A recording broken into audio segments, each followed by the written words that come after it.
ಈ ಮೀನ ರಾಶಿಯವರು ತುಂಬಾನೇ ಗೊಂದಲಮಯರು. ಹಾಗೆಯೇ ಈ ರಾಶಿಯವರು ಕನಸುಗಾರರು ಅಂತಾನೆ ಹೇಳ್ಬೋದು. ಈ ರಾಶಿಯವರು ತಮ್ಮ ಜೀವನದಲ್ಲಿ ನಾನು ಹೀಗೆ ಬದುಕಬೇಕು, ನನ್ನ ಜೀವನ ಹೀಗೆ ಇರಬೇಕು ಅಂತ ತುಂಬಾನೇ ಕನಸನ್ನ ಕಟ್ಕೊಂಡು ತುಂಬಾನೇ ಕಷ್ಟನ ಪಡ್ತಿರ್ತಾರೆ. ಅಂತಹ ಮೀನ ರಾಶಿಯವರಿಗೆ ಸೆಪ್ಟೆಂಬರ್ ತಿಂಗಳಲ್ಲಿ 2025ನೇ ವರ್ಷದ ಮಾಸ ಭವಿಷ್ಯ ಹೇಗಿರುತ್ತೆ, ಈ ಸೆಪ್ಟೆಂಬರ್ ತಿಂಗಳಲ್ಲಿ ಮೀನ ರಾಶಿಯವರಿಗೆ ಯಾವೆಲ್ಲ ಶುಭ ಫಲಗಳು ದೊರೆಯಲಿದೆ, ಯಾವೆಲ್ಲ ಅಶುಭ ಫಲಗಳು ಬರಲಿದೆ, ಆ ಅಶುಭ ಫಲಗಳಿಗೆ ಪರಿಹಾರಗಳೇನು ಎಂಬುದರ ಬಗ್ಗೆ ನಾನು ನಿಮಗೆ ತಿಳಿಸ್ತಾ ಹೋಗ್ತೀನಿ ಬನ್ನಿ. ಅದಕ್ಕೂ ಮುನ್ನ ನೀವೇನಾದರೂ ಮೀನ ರಾಶಿಯವರಾಗಿದ್ದರೆ, ದೇವರು ಮತ್ತು ಜ್ಯೋತಿಷ್ಯ ಶಾಸ್ತ್ರವನ್ನು ನಂಬುವುದಾದರೆ ಈ ವಿಡಿಯೋಗೆ ಈಗಲೇ ಒಂದು ಲೈಕ್ ಕೊಡಿ ಮತ್ತು ತಪ್ಪದೆ ನಮ್ಮ ATV ಕರ್ನಾಟಕ ಯೂಟ್ಯೂಬ್ ಚಾನಲ್ ಅನ್ನು ಸಬ್ಸ್ಕ್ರೈಬ್ ಮಾಡ್ಕೊಳ್ಳಿ. ಹಾಗೆ ಈ ವಿಡಿಯೋನ ಎಲ್ಲ ರಾಶಿಯವರಿಗೂ ಕೂಡ ಶೇರ್ ಮಾಡಿ. ಮೀನ ರಾಶಿಯವರ ಸೆಪ್ಟೆಂಬರ್ ತಿಂಗಳ ಮಾಸ ಭವಿಷ್ಯದಲ್ಲಿ ಮೊದಲಿಗೆ ಶುಭ ಫಲಗಳ ಬಗ್ಗೆ ಮಾತನಾಡೋಣ. ಆ ನಂತರ ಏನೇನು ಎಚ್ಚರಿಕೆ ವಹಿಸ್ಕೋಬೇಕು ಅನ್ನೋದ್ರ ಬಗ್ಗೆ ತಿಳ್ಕೊಳ್ಳೋಣ. ನಂತರ ಪರಿಹಾರಗಳು. ಈಗ ಶುಭ ಫಲಗಳ ಬಗ್ಗೆ ನೋಡೋದಾದ್ರೆ, ರಾಹು ಲಾಭಸ್ಥಾನದಲ್ಲಿ ಇರೋದ್ರಿಂದ ಸ್ವಲ್ಪ ಪ್ರಯತ್ನ ಮಾಡಿದ್ರೂ ಕೂಡ ಅತಿಯಾದ ಯಶಸ್ಸು ಅನ್ನೋದನ್ನ ಪಡ್ಕೊಳ್ತಾರೆ. ರಾಹು ಲಾಭಸ್ಥಾನದಲ್ಲಿ ನಿಮ್ಮ ರಾಶಿಯಲ್ಲೇ ಇರೋದ್ರಿಂದ ನೀವೇನಾದರೂ ಸಣ್ಣ ಪುಟ್ಟ ಎಫರ್ಟ್ನ ಹಾಕಿ ಯಾವುದಾದ್ರೂ ಕೆಲಸನ ಮಾಡಿದ್ರೆ ಖಂಡಿತವಾಗಿಯೂ ಕೂಡ ಆ ಕೆಲಸಗಳಲ್ಲಿ ಸಕ್ಸಸ್ ಅನ್ನೋದನ್ನ ಕಾಣ್ತೀರಾ. ನೀವು ಆ ಕೆಲಸಗಳಲ್ಲಿ ಸಾಕಷ್ಟು ರೀತಿಯಾದಂತಹ ಲಾಭನ ನೀವು ಎಕ್ಸ್ಪೆಕ್ಟ್ ಮಾಡ್ಬೋದು. ರಾಹುವಿನ ಅನುಗ್ರಹ ಈ ತಿಂಗಳಲ್ಲಿ ಈ ಮೀನ ರಾಶಿಯವರಿಗೆ ತುಂಬಾನೇ ಚೆನ್ನಾಗಿರುತ್ತೆ. ರಾಹು ನಿಮ್ಮ ಮೇಲೆ ಸಂಪೂರ್ಣವಾದಂತಹ ಪ್ರಭಾವನ ಬೀರ್ತಿದ್ದಾರೆ. ಆದ್ರಿಂದ ಹಣದ ಸುರಿಮಳೆಯೇ ಸುರಿಯುತ್ತೆ. ಸಾಕಷ್ಟು ರೀತಿಯಾದಂತಹ ಬದಲಾವಣೆನ ನೀವು ನಿಮ್ಮ ಜೀವನದಲ್ಲಿ ನೋಡ್ತೀರಾ. ಇನ್ನು ಬುಧಾದಿತ್ಯ ಯೋಗ ಕೂಡ ಈ ರಾಶಿಯವರಿಗೆ ಇದೆ. ಈ ರಾಶಿಯವರು ಬುಧಾದಿತ್ಯ ಯೋಗ ಪಡ್ಕೊಳ್ತಿರೋದ್ರಿಂದ ಇವರ ಬುದ್ಧಿ ಜ್ಞಾನ ಎರಡೂ ಕೂಡ ಹೆಚ್ಚಾಗುತ್ತೆ. ಫಸ್ಟೇ ಈ ರಾಶಿಯವರು ಕನಸುಗಾರರು. ಇವರು ಏನು ಕನಸನ್ನ ಕಟ್ಕೊಂಡು ಏನಾದರೂ ಕೆಲಸನ ಶುರು ಮಾಡ್ತಾರೋ ಅಂತಹ ಕೆಲಸಗಳು ಇವರ ಕೈ ಹಿಡಿಯುತ್ತೆ. ವ್ಯಾಪಾರ ವ್ಯವಹಾರದಲ್ಲಿ ಜಯ ಸಿಗುತ್ತೆ. ನೀವು ಏನೇ ಒಂದು ವ್ಯಾಪಾರ ಮಾಡ್ತೀರಿ, ಏನೇ ಒಂದು ವ್ಯವಹಾರ ಮಾಡ್ತೀರಿ, ಏನಾದರೂ ಸಣ್ಣ ಪುಟ್ಟ ವ್ಯವಹಾರದಿಂದ ಹಿಡಿದು ದೊಡ್ಡ ವ್ಯಾಪಾರಗಳನ್ನ ಮಾಡ್ತಿದ್ರು ಕೂಡ ನಿಮಗೆ ಸಕ್ಸಸ್ ಅನ್ನೋದು ಸಿಗುತ್ತೆ. ಈ ಸೆಪ್ಟೆಂಬರ್ ತಿಂಗಳಲ್ಲಿ ಈ ರಾಶಿಯವರು ಅದೃಷ್ಟವಂತರು, ಯೋಗವಂತರು. ಇವರ ಕುಟುಂಬದಲ್ಲಿ ನೆಮ್ಮದಿ ಕೂಡ ಇರುತ್ತೆ. ಕುಟುಂಬದಲ್ಲಿ ನೆಮ್ಮದಿ ಹಾಗೇನೆ ನಮ್ಮ ಜೀವನದಲ್ಲಿ ಶಾಂತಿ ಅನ್ನೋದು ಇದ್ರೆ ಖಂಡಿತವಾಗಿಯೂ ಕೂಡ ನಮ್ಮ ಜೀವನ ಸುಖಮಯವಾಗಿ ಸಾಗುತ್ತೆ.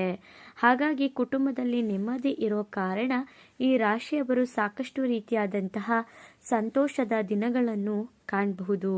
ಗಂಡ ಹೆಂಡತಿ ನಡುವೆ ಬಾಂಧವ್ಯ ಹೆಚ್ಚಾಗುತ್ತೆ. ಗಂಡ ಹೆಂಡತಿ ಯಾವಾಗಲೂ ಜಗಳಗಳಾಡ್ಕೋತಿರೋದು, ಯಾವಾಗಲೂ ಮುನ್ಸ್ಕೊಳ್ಳೋದು, ಮನೆಯಲ್ಲಿ ಯಾವಾಗಲೂ ಕಿರಿಕಿರಿ ವಾತಾವರಣ ಇದೆಲ್ಲವೂ ಕೂಡ ಇರುತ್ತೆ. ಆದರೆ ಗಂಡ ಹೆಂಡತಿ ನಡುವೆ ಸಾಮರಸ್ಯ ಅನ್ನೋದು ಈ ಸೆಪ್ಟೆಂಬರ್ ತಿಂಗಳಲ್ಲಿ ಮೀನ ರಾಶಿಯವರಿಗೆ ಹೆಚ್ಚಾಗ್ತಾ ಹೋಗುತ್ತೆ. ಶುಕ್ರ ಮತ್ತು ಕೇತುವಿನ ಅನುಗ್ರಹ ಕೂಡ ಈ ರಾಶಿಯವರಿಗೆ ಇರುತ್ತೆ. ಶುಕ್ರ ಮತ್ತೆ ಕೇತು ಇಬ್ರು ಕೂಡ ಒಟ್ಟಿಗೆ ನಿಮ್ಮ ರಾಶಿಯಲ್ಲಿರೋದ್ರಿಂದ ನೀವೇನಾದರೂ ಶುಭ ಕಾರ್ಯಗಳನ್ನ ಮಾಡಬೇಕು ಅಂತ ಅನ್ಕೊಂಡಿದ್ರೆ ಖಂಡಿತವಾಗಿಯೂ ಕೂಡ ಶುಭ ಕಾರ್ಯಗಳನ್ನ ಮಾಡಬಹುದು. ಹಾಗೆಯೇ ಈ ರಾಶಿಯವರಿಗೆ ಈ ತಿಂಗಳು ಬಹಳನೇ ಅನುಕೂಲಕರವಾದಂತಹ ತಿಂಗಳು ಅಂತ ಹೇಳಿದರೆ ತಪ್ಪಾಗಲ್ಲ. ಇಷ್ಟು ತಿಂಗಳಲ್ಲಿ ಈ ಮೀನ ರಾಶಿಯವರು ಸ್ವಲ್ಪ ಒತ್ತಡ, ಹಾಗೇನೆ ಜಗಳಗಳು, ಕಲಹಗಳು, ಲಾಸ್ ಆಗೋದು ಇದೆಲ್ಲವನ್ನು ಕೂಡ ನೋಡ್ಕೊಂಡು ಬಂದಿರ್ತೀರಾ. ಆದರೆ ಈಗ ಸ್ವಲ್ಪ ಸಮಾಧಾನನ ನೀವು ಪಡ್ಕೊಳ್ಬಹುದು. ಇನ್ನು ಈ ರಾಶಿಯವರು ಏನೇನು ಎಚ್ಚರಿಕೆಯನ್ನು ವಹಿಸಬೇಕಾಗಿರುತ್ತೆ ಈ ತಿಂಗಳಲ್ಲಿ ಅಂತ ನಾವು ನೋಡೋದಾದ್ರೆ, ಯಾವುದೇ ಕಾರಣಕ್ಕೂ ಕೂಡ ಆತುರದ ನಿರ್ಧಾರನ ಯಾವುದೇ ಕಾರಣಕ್ಕೂ ಕೂಡ ತಗೋಬೇಡಿ. ನೀವು ಎಷ್ಟು ಶಾಂತಿಯಿಂದ ಇರ್ತೀರಾ ಅನ್ನೋದು ಈ ತಿಂಗಳಲ್ಲಿ ತುಂಬ ಮುಖ್ಯವಾಗುತ್ತೆ. ನನ್ನ ಟೈಮ್ ಚೆನ್ನಾಗಿದೆ, ನಾನು ಎಲ್ಲವನ್ನು ಕೂಡ ಮಾಡಬಹುದು ಅಂತ ಹೇಳಿ ನೀವು ಆತುರವಾಗಿ ತರಾತುರಿಯಲ್ಲಿ ನಿರ್ಧಾರಗಳನ್ನ ಮಾಡಿಕೊಂಡ್ರೆ ನೀವು ಬಹಳ ನಷ್ಟನ ಅನುಭವಿಸ್ಬೇಕಾಗತ್ತೆ. ಸಾಕಷ್ಟು ರೀತಿಯಾದಂತಹ ದುರಂತವೇ ನಡಿಬಹುದು. ಹಾಗಾಗಿ ನೀವು ಎಷ್ಟು ತಾಳ್ಮೆಯಿಂದ ನಿಧಾನವಾಗಿ ಆಲೋಚನೆ ಮಾಡಿ ಈ ಕೆಲಸ ಮಾಡಿದ್ರೆ ಒಳ್ಳೆಯದಾ ಅಂತ ನಿಧಾನವಾಗಿ ನೀವು ಗಮನನ ಹರಿಸಿ ನೀವು ಆ ಕೆಲಸಗಳನ್ನ ಮಾಡಬೇಕಾಗತ್ತೆ. ಆತುರತೆ ಅನ್ನೋದನ್ನ ನೀವು ಬಿಟ್ಬಿಡ್ಬೇಕಾಗತ್ತೆ. ಕುಜನಿಂದ ಮಾತಿನಲ್ಲಿ ದೋಷ ಇದೆ. ಮಾತಿನಲ್ಲಿ ನೀವು ಗಮನನ ಇಟ್ಕೋಬೇಕಾಗತ್ತೆ.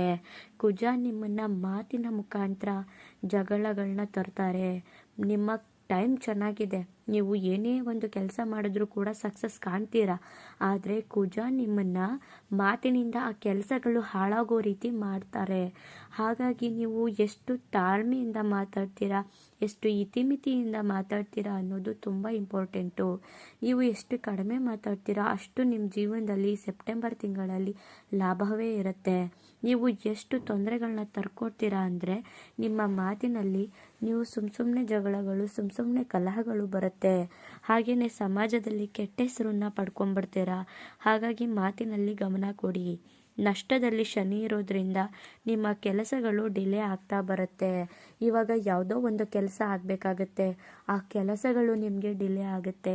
ಆ ಕೆಲಸಗಳು ಮಂದಗತಿಯಲ್ಲಿ ಸಾಗೋದು, ನಿಧಾನಗತಿಯಲ್ಲಿ ಸಾಗೋದು, ಈ ರೀತಿಯಾಗಿ ಆಗ್ತಾ ಬರುತ್ತೆ. ಹಾಗಾಗಿ ಶನಿ ನಿಮ್ಮನ್ನು ಟೆಸ್ಟ್ ಮಾಡ್ತಿದ್ದಾರೆ ಅಂತ ತಿಳ್ಕೊಳ್ಳಿ.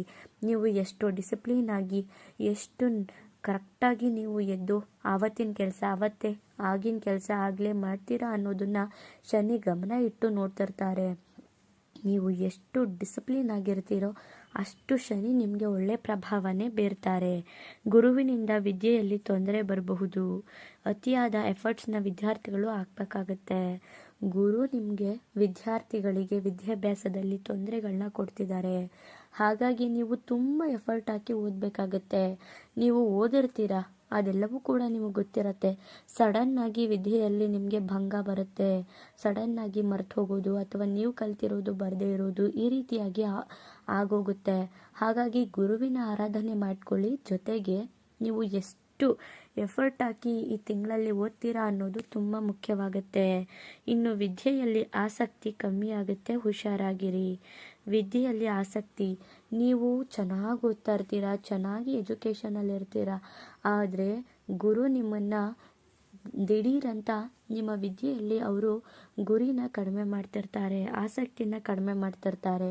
ಹಾಗಾಗಿ ನೀವು ತುಂಬಾ ಎಫರ್ಟ್ ಹಾಕಿ ಓದಬೇಕಾಗತ್ತೆ. ಇನ್ನು ಪರಿಹಾರಗಳನ್ನ ಏನೇನು ಮಾಡ್ಕೋಬೇಕು ಅಂತ ನೋಡೋದಾದರೆ, ವಿದ್ಯೆಯಲ್ಲಿ ಪ್ರಗತಿಗಾಗಿ ಗುರುವಿನ ಆರಾಧನೆ ಮಾಡ್ಕೊಳ್ಳಿ. ಹಾಗೆಯೇ ಶನಿ ಶಾಂತಿಗಾಗಿ ಶನಿವಾರ ಶನಿಯ ಆರಾಧನೆ ಮಾಡಿ. ಹಾಗೆಯೇ ಹನುಮಾನ್ ಚಾಲೀಸನ ಪ್ರತಿನಿತ್ಯ ಪಠನೆ ಮಾಡ್ಕೊಂಡು ಬನ್ನಿ. ಆಗ ಶನಿಯ ಪ್ರಭಾವ ನಿಮ್ಮ ಮೇಲೆ ಕಡಿಮೆ ಆಗ್ತಾ ಬರುತ್ತೆ. ನೋಡಿದ್ರಲ್ಲ, ಈ ಮೀನ ರಾಶಿಯವರಿಗೆ ಸೆಪ್ಟೆಂಬರ್ ತಿಂಗಳಲ್ಲಿ ಯಾವೆಲ್ಲ ಥರ ಇದೆ ಅಂತ. ನಿಮ್ಮದು ಕೂಡ ಮೀನ ರಾಶಿನ? ಹಾಗಾದರೆ ತಪ್ಪದೇ ಈಗಲೇ ಓಂ ಗುರು ಅಂತ ಕಮೆಂಟ್ ಮಾಡಿ. ಮುಂದಿನ ಹೊಸ ವಿಡಿಯೋಗಳಲ್ಲಿ ಸಿಗ್ತೀನಿ. ಅಲ್ಲಿವರೆಗೂ ನೋಡ್ತಾ ಇರಿ ನಮ್ಮ ಚಾನಲ್. ಧನ್ಯವಾದಗಳು.